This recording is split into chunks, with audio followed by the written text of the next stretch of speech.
இந்த வார cook with கோமாளியில் விடிவி கணேஷ் சார் அப்புறம் திவ்யா துரைசாமிக்கு செஃப் தாமப்பம் இந்த க்ரம் ரோலி ரெசிபியை தான் டாஸ்காக கொடுத்துருந்தாங்க. இன்றைக்கி இந்த க்ரம் ரோலி ரெசிபியை தான் நம்ம ரீக்ரியேட் பண்ணியிருக்கோம். இந்த ரெசிபி எப்படி செய்கிறதுன்னு பார்க்குறதுக்கு முன்னாடி நம்ம சேனலை மறக்காமல் சப்ஸ்கிரைப் பண்ணிடுங்க. இப்போ இந்த க்ரம் ரோலி பண்ணுறதுக்கு ஒரு பவுலில் 3 எக்கோட யோக் மட்டும் நான் எடுத்திருக்கேன். இது கூட 3 டேபிள் ஸ்பூன் போல் சர்க்கரை சேர்த்துக்கலாம். வாசனைக்காக 1 டீஸ்பூன் வெண்ணிலா எசன்ஸ் சேர்த்துட்டு இப்போ நம்ம சேர்த்து இந்த சர்க்கரை நல்லா மெல்ட் ஆகிற வரைக்கும் நல்லா மிக்ஸ் பண்ணி விட்டுக்கலாம். இப்போ நம்ம சேர்த்த இந்த சர்க்கரை நல்லா மெல்ட் ஆயிடுச்சு பாருங்கள். இப்போ இது இருக்கட்டும். அடுத்த ஒரு பாத்திரத்தில் 100 ml போல் பால் சேர்த்துக்கிறேன்.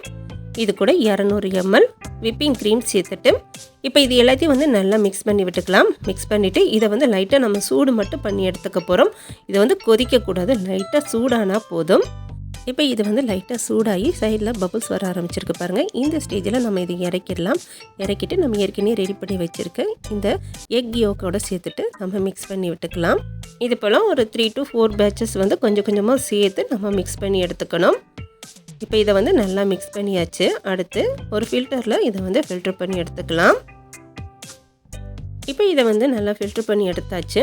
அடுத்து எந்த பவுலில் நம்ம பேக் பண்ண போகிறோமோ அந்த பவுலை இந்த மாதிரி ஒரு ட்ரேயில் எடுத்து வச்சுருக்கேன். இப்போ இந்த ட்ரேயில் ஹாட் வாட்டர் சேர்த்துக்கிறேன். இந்த மாதிரி ஹாட் வாட்டர் சேர்க்கும் போது இந்த க்ரம் ரோலே ஓவர் பேக் ஆகாமல் இருக்கும்.